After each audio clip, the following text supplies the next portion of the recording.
Hello to students, welcome back to our channel Konark Institute by Gopi sir.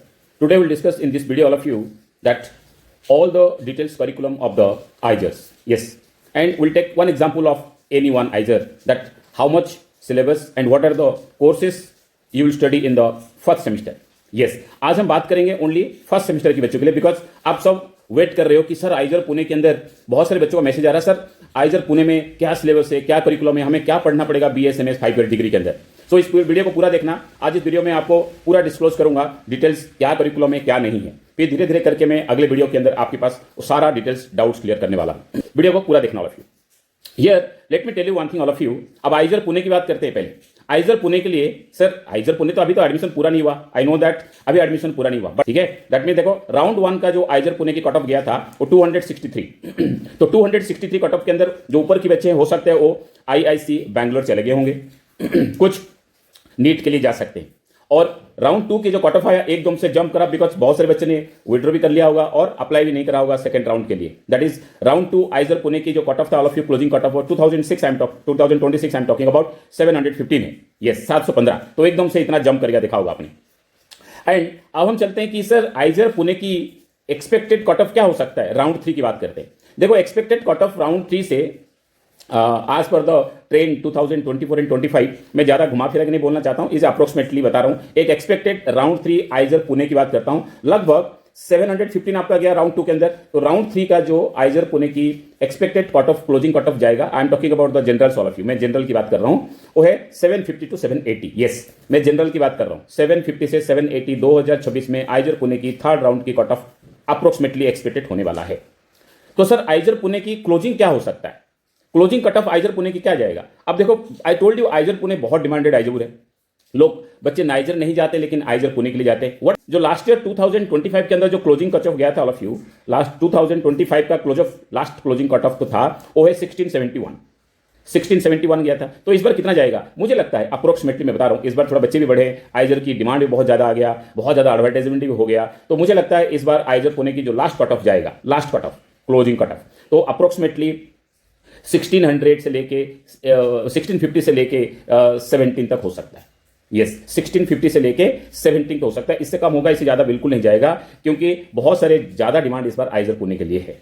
Okay चलो अब हम चलते हैं, ये हम बाद में डिटेल्स में बात करेंगे. मैं राउंड 3 का एक्सपेक्टेड कट ऑफ लेके आऊंगा, अगला वीडियो कल तक लेके आऊंगा. आज हम बताएंगे, बात करेंगे बहुत सारे बच्चे ने जिनका एडमिशन हो गया आइजर पुणे के अंदर. So congratulations to all of you जिनका एडमिशन ऑलरेडी हो गया, आपके पास ऑफर लेटर आ गया, आपका रिपोर्टिंग भी आ गया. अच्छा रिपोर्टिंग में क्या क्या करना है वो भी मैं एक वीडियो लेके आ रहा हूँ. रिपोर्टिंग में जाके क्या करना होता है, कैसे करना होता है. तो आइजर पुणे के अंदर ऑल ऑफ यू जो कोर्स होता है आपको you know that all of you, that is BSMS program होता है. Yes BSMS program. And BSMS ऐसे नहीं कह सकते हो BSMS फिजिक्स केमिस्ट्री मैथ्स ऐसे नहीं कह सकते हो, वो आपका इलेक्टिव सब्जेक्ट है, वो बात की बात है. तो हम BSMS कहेंगे. एंड टोटल सीट्स आइजर पुणे के अंदर कितना है BSMS के अंदर 288. सो मैंने कहा कि लगभग. सो पहला हम चलते हैं ऑल ऑफ यू जो आइजर की करिकुलर पैटर्न क्या होता है. आइजर पुणे की बात करता हूं. देखो जो पहला 3 सेमेस्टर ऑल ऑफ यू होता है, semester 1 semester 2 semester 3, all students take common compulsory courses that give them a broad background of the initial science. मतलब पहला 3 सेमेस्टर कंपलसरी होता है, कॉमन सब्जेक्ट्स होती है, सभी बच्चों को एक जैसा पढ़ना होता है. सेमेस्टर 1 सेमेस्टर 2 सेमेस्टर 3 मतलब 1.5 ईयर. ठीक है, क्या क्या पढ़ना होता है मैं अभी आऊंगा बाद में. और जो थर्ड सेमेस्टर होला बच्चों, थर्ड सेमेस्टर से आपको कंपलसरी सब्जेक्ट भी पढ़ना पड़ेगा, प्लस 2 इलेक्टिव चूज कर सकते हो आप. There are so many elective courses, जब आप जाओगे पता चलेगा आपको, उनमें से 2 इलेक्टिव ले लोगे और बाकी जो है वो आपका कंपलसरी सब्जेक्ट आपको लेना है. थर्ड सेमेस्टर की बात करता हूं. And from fourth semester onwards, मतलब 4 5 6 7 8 की बात करता हूं. Fourth semester onwards all of you 2 compulsory subject आपको लेनी है, राइट. एंड 6 इलेक्टिव सब्जेक्ट्स आपको लेनी होती है. उसके अंदर you can also, there is a chance, there is options all of you can choose major and minor from fourth semester onwards also, that is also. And from that also fourth semester मतलब second year हो गया, तो second year के बाद भी आप क्या कर सकते हो ना, समर इंटर्नशिप के लिए भी आप जा सकते हो. Yes so what exactly the summer internship. So here all of you I discuss in the later video. You can choose to register for credited summer internship. Yes credited summer मतलब कुछ summer internship होता है, इनका total credit point होता है, इसमें भी आपको क्रेडिट देंगे. कितना देंगे बताऊंगा बाद में. Summer internship in India and abroad during summer breaks only between year 2 and 3 और बिटवीन ईयर 3 and 4. ओके अब जो फिफ्थ ईयर की बात करते हैं, आपका मैंने 8 सेमेस्टर बता दिया. जो फिफ्थ ईयर की बात करते हैं दैट मीन्स 9th और 10th सेमेस्टर हो गया. You will work on a research project and right A MS thesis. आपको MS थीसिस आपको लिखना पड़ेगा 9th और 10th सेमेस्टर के अंदर. डिटेल्स में एक वीडियो बनाएंगे बाद में, जब आप जाओगे तो आप खुद समझ जाओगे. Then so that means in this case all of you, तो जो BSMS की कोर्स होता है, in BSMS 5 years course, all of you have to complete the total course, you have to complete 220 credits. Her subject का credit होता है, आपको पता चल जाएगा। वैसे मैं बता दूंगा अभी फर्स्ट सेमेस्टर का 220 क्रेडिट होता है। 220 क्रेडिट आपको पूरे 5 साल में कंप्लीट करना होता है, ठीक है। सेमेस्टर में कितना, सेमेस्टर 2 सेमेस्टर 3 लेके। सो मिनिमम क्रेडिट पॉइंट जो होता है और सेमेस्टर अप्रोक्सीमेटली 21 होता है, 21 मिनिमम होता है, लेकिन 21 से लेके 27 तक होता है। अब जैसे सेमेस्टर 1 के अंदर मैक्सिमम 27 क्रेडिट आप ले सकते हो, मिनिमम 21 एंड मैक्सिमम 27 ले सकते हो। ऐसे करके हर सेमेस्टर में आपको कुछ क्रेडिट पूरा करना होगा एंड टोटल क्रेडिट जो है आपको BSMS का डिग्री मिलेगा, दैट इज 220 क्रेडिट जब आपकी कंप्लीट हो जाएगा। कैसे होगा डिटेल्स में चलेंगे बाद में और आपको सब पता चलेगा। अभी तो मैं आपको खाली जो एक तो so many curiosity is arising inside your brain, all of you, जो बच्चे ने मुझे क्वेश्चन करा, जिनका एडमिशन हो गया, जिनका ऑफर लेटर आ गया है कि सर आइजर पुणे के अंदर पहला सेमेस्टर में हम क्या पढ़ेंगे, मैं आपको बताने जा रहा हूं। Okay, so out of that all of you, assessment grading point system होता है इनका। यस, असेसमेंट का मतलब आपके एग्जाम कैसे होगा, कितना परसेंटेज होगा, कैसे पास होगा, क्या एग्जाम होता है। So the assessment grading point system all of you at the end of each semester you will awarded at the points, grade with points. Grade points होता है, देखो ग्रेड पॉइंट्स का मतलब क्या होता है, ये पहला 3 सेमेस्टर की बात करता हूं, ठीक है। आगे वाले ग्रेड सिस्टम में अलग होता है, मैं फर्स्ट 3 सेमेस्टर की बात करता हूं। इसमें एक A+ ग्रेड होगा, A+ ग्रेड के अंदर 10 पॉइंट्स होता है and A grade that is 9 points, B grade 7 points, C+ 6 point, C 5 points, D 4 points and F 0 point. F का मतलब फेल होता है। तो आपकी हर सेमेस्टर के बाद जो मार्कशीट होगा उसके अंदर लिखा होगा P और F, P मतलब पास, F मतलब फेल, ठीक है। एंड अब हम चलते हैं डिटेल्स। मैंने आपको कहा था कि इस वीडियो को हम इतना ही तक सीमित रखेंगे कि सेमेस्टर 1 के लिए क्या होना चाहिए। देखो, जो सेमेस्टर 1 के अंदर आपकी करिकुलम की बात करूं मैं आपको, फर्स्ट सेमेस्टर के अंदर जो करिकुलर एक्टिविटी करिकुलम है, जो आपकी सिलेबस है, क्या क्या सब्जेक्ट्स हम पढ़ेंगे, मैं आपको बताने जा रहा हूं, right. So in this case all of you there are 9 courses in the first semester. मैं सेमेस्टर 1 की बात करता हूं, ठीक है। हो सकता है आगे पीछे हो सकता है, इस बार 2026 में कुछ चेंजेस कर सकते हैं। ये पिछले 2025 के हैं, मेरे स्टूडेंट्स ने मुझे भेजा हुआ था सारा, तो मैं आपको बताने जा रहा हूं, ठीक है। टोटल 9 कोर्सेज होता है, 9 courses and each course is 3 credit point. So 9 into 3, 27 credit point. Out of that, you can go for all 27 credits. अगर आप कर सकते हो पूरे के पूरे 9 प्रिंट करो, और minimum credit is requirement is 21 in A semester. But पहला सेमेस्टर थोड़ा सा अच्छा होता है, पढ़ने का जोश होता है, तो आप पूरे के पूरे जो है 9 सब्जेक्ट्स की क्रेडिट कंप्लीट करने की कोशिश करो। चलो सर, क्या क्या सब्जेक्ट होता है। देखो, इनके जो सब्जेक्ट्स होती है ना, वो बेसिक साइंस होती है, मैंने आपको पहले बताया था। जो बेसिक साइंस है आपका फिजिक्स, केमिस्ट्री, मैथ्स हो गया, ये आपका बेसिक हो गया, और बायोलॉजी हो गया, सॉरी। तो बायोलॉजी के बाद आपका यहाँ पे एक एक्स्ट्रा होता है, इसलिए इसको बोलते हैं interdisciplinary subjects, that is called earth and climate science होता है। और आपका एक फाउंडेशन कोर्सेज होता है जिसको हम कंप्यूटर साइंस भी इसमें एक सब्जेक्ट है। तो पहला, लिसन ऑल ऑफ यू, ध्यान से सुनना, नंबर 1 आपका जो है that is called biology. There are 2 subjects in biology. First semester के अंदर 2 सब्जेक्ट होंगे आपकी। एक का हो गया introductory biology 1, number 1 3 credit, then experimentally biology. So 2 paper होंगे आपकी बायोलॉजी के अंदर, 3 6 क्रेडिट के अंदर। थर्ड पेपर आपका केमिस्ट्री का होगा, that is principle of organic chemistry, ठीक है। ये आपका थर्ड पेपर हो गया। Fourth paper all of you that is earth and climate science के ऊपर है, evolution of earth and life, that is also all papers are 3 credit.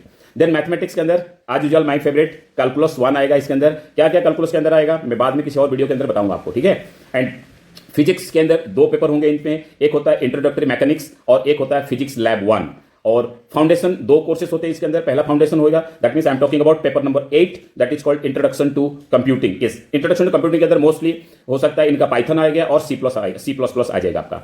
And the 9th subject all of you in semester 1 and the last subject all of you that is called communication skill, that means English आएगा आपको, ठीक है। तो ये हो गया total 9 subject semester 1 के अंदर आप पढ़ोगे। हर सब्जेक्ट के अंदर 9 क्रेडिट्स, टोटल 27 क्रेडिट्स आपके होंगे। तो टोटल 5 साल में आपको 220 क्रेडिट पूरा करना है। तो जैसे जैसे जितना ज्यादा मैक्सिमम आप कर सकते हो, that depends upon your capabilities and all other activities. So you have to complete this all of you, ठीक है। अब हम चलते हैं, ये हमने तो पढ़ लिया। अब इसके असेसमेंट कैसे होंगे। ये जो असेसमेंट सिस्टम है आइजर पुणे की बात बता रहा हूं मैं आपको, दैट 3 पॉइंट सिस्टम होता है। यस, असेसमेंट 3 पॉइंट सिस्टम होता है। कैसे असेस करते हैं वो लोग, 3 पॉइंट सिस्टम के अंदर number 1 is all of you that is called continuous assessment. Continuous assessment के अंदर जो वेटेज होता है that is called 20 to 40% weightage in continuous assessment. Sir ये कंटिन्यूअस असेसमेंट क्या होता है। देखो, कंटिन्यूअस असेसमेंट का 1 2 3 4 5 things are cover in continuous assessment, जिसका वेटेज आपका 20 से 40% होता है आपका ग्रेडिंग में। सो इस कंटिन्यूअस असेसमेंट में नंबर 1 क्विजेस, यस, जो भी क्लासेस के अंदर क्विज होंगे you have to take part. Number 2 assignments होते हैं। नंबर 3 प्रोजेक्ट्स होंगे। नंबर 4 टेस्ट पेपर्स होंगे एंड नंबर 5 ओरल प्रेजेंटेशंस होगा। तो ये सारे आपकी एक्टिविटीज होंगे और बहुत जरूरी है, इसलिए क्लास में अटेंटिव रहना और क्लास की अटेंडेंस पूरा करना। ऐसे नहीं होगा, ऐसे साइंटिस्ट नहीं बनोगे, वो भी आइजर पुणे जैसे कॉलेज से निकलोगे तो पढ़ के निकालना, अच्छी तरह से करके निकालना। इधर उधर ज्यादा टाइम वेस्ट नहीं करना। बहुत सारे बच्चे सोशल मीडिया में बहुत ज्यादा टाइम वेस्ट कर लेते हैं, आप टाइम वेस्ट नहीं करना। साइंटिस्ट बनने के लिए वहां पे आइजर पुणे जा रहे हो तो मम्मी पापा का जो ड्रीम है और आपका ड्रीम है पूरा करके बाहर निकालो अच्छी तरह से पढ़ के। एंड ऑल ऑफ यू एक नंबर 1 हो गया continuous assessment, that is 20 to 40%. Number 2 mid sem exam, एक मिड सेम एग्जाम होता है, that is the weightage is all of you 30 to 40%. And and same exam होता है, that weightage is also 30 to 40%. ये total आपका 100% की weightage होगा. ये डिवाइड हो गया 3 पॉइंट सिस्टम के अंदर, continuous and mid section and and section. So this is all about all of you that आइजर Pune semester 1 subjects curriculum and exam patterns. Okay, तो हो सकता है कि इसके अंदर कुछ चेंजेस भी हो सकता है 2026 के अंदर. ये पिछले साल जो मेरे स्टूडेंट्स ने बताया भेजा था, मैं आपको बता रहा हूं, हो सकता है आगे पीछे होगा. अगर इस साल आपके आइजर पुणे में जिन जिन बच्चों को एडमिशन हो गया, please send me all the details so that आगे फ्यूचर के अंदर भी वो सभी आने वाले बच्चे जो होते हैं, एस्पिरेंट्स होते हैं, जो न्यू अगले आने वाले हैं, उनके लिए भी इजी हो जाएगा. मैं इन वीडियो के माध्यम से उन सबको पहले से क्लियर कर दूं, जैसे मैंने आज को आप लोगों को शुरू से लेके अभी तक बिना रुके बिना थके हर दिन एक एक वीडियो एक एक अपडेट्स लेके आप लोगों को अपडेट करता हूं, सो दैट आप हमारे देश के फ्यूचर हो. मैं चाहता हूं कि आप सब जो है अच्छा फ्यूचर लेके जाओ और अच्छा साइंटिस्ट बनाओ और अपना अपने पेरेंट्स की अपने देश की नाम करो. ठीक है, so this is all about today's video all of you. I request all of you, हाँ, अगर इस डिटेल्स सिलेबस की पीडीएफ चाहिए तो मेरे व्हाट्सअप चैनल को सब्सक्राइब कर लेना आप. मैं व्हाट्सअप चैनल के अंदर सारा डिटेल्स पीडीएफ जो है इस सिलेबस को डालते जाऊंगा. जो भी 9 सब्जेक्ट मैंने आपको बोला अभी 9 की 9 सब्जेक्ट्स की पीडीएफ मैं आपका मेरे व्हाट्सअप चैनल में डाल दूंगा. मुझे आप कमेंट्स में पीडीएफ लिख के भेज के व्हाट्सअप में ज्वाइन करो. I tell you the I add you all this in the my WhatsApp channel. Okay, तो तब तक फिट रहना और अपना ऑफर लेटर के लिए इंतजार करना. और जिनका नहीं हुआ राउंड 1 राउंड 2 का सर ने आपको कट ऑफ भी बता दिया, वेट कर लेना, हो जाएगा. जिन बच्चों का नहीं करा था अभी अगला लिस्ट भी आने वाला है, फ्लोट करके आगे भी जा सकते हो अगर आपका रैंक आपको परमिट करता है तो. ठीक है, ऐसे फ्लोट के अंदर कोई नुकसान नहीं है. So this is all about all of you that आइजर Pune first semester syllabus and curriculum assessments. ठीक है, तो अगर वीडियो आपको लगा कि कोई इन्फॉर्मेटिव है तो किसी को शेयर कर लेना, और अगर चाहो तो सब्सक्राइब करना तो सब्सक्राइब कर लेना. मैं तो ऐसे ही अपडेट आपके पास लेते जाऊंगा. सभी आइजर की बात कर रहा हूं, सभी आइजर, सभी niger, IISc Bangalore, IIT Madras, all IIT next के अंदर जो 14 कॉलेजेस हैं उनका अपडेट में देता रहूंगा. एंड इनकी कोर्सेज भी शुरू करने वाला हूं आगे, अभी बताऊंगा बाद में. फिलहाल अभी तो आप इतना कर लो. ठीक है, चैनल को सब्सक्राइब करो और बाकी बच्चों को भी फॉरवर्ड करो. All the best, God bless you.